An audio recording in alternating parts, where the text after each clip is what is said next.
I'm Paul Shapiro, the author of Clean Meat: How Growing Meat Without Animals Will Revolutionize Dinner in the World.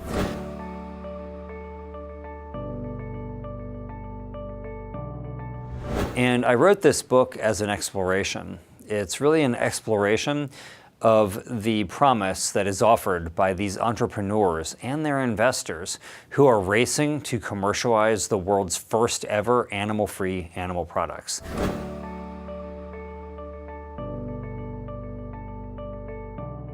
Clean meat is real meat. It's not an alternative to meat, it's not a substitute to meat, it is real meat, but instead of being grown inside of an animal's body who then has to be slaughtered, it's grown from the cell up.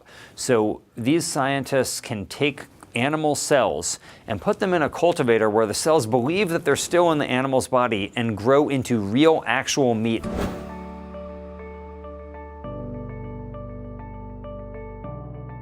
The way that we produce meat today is hardly natural.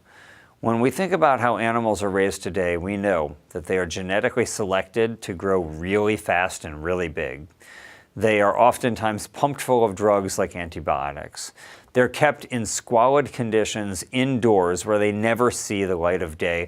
And when they are shipped to a slaughterhouse, we'd probably rather not know what happens to them next.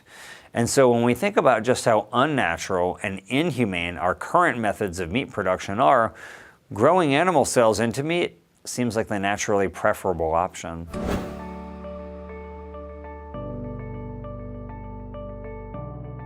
The planet is not getting any bigger, but humanity's footprint on the planet is getting bigger, and meat consumption is on the rise. Yet meat is one of the most resource-intensive foods that we could possibly be eating, yet more and more people are eating more of it.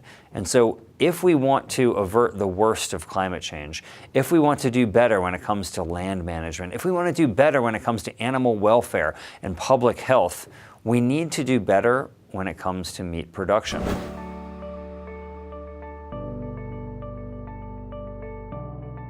Now sure, people can eat less meat or no meat. Those are both great options. But for people who are going to eat meat, they can eat a type of meat that will soon be available, that's already being produced, but that will soon be available commercially, that would enable them to eat meat without so many of the problems that we associate with meat production today.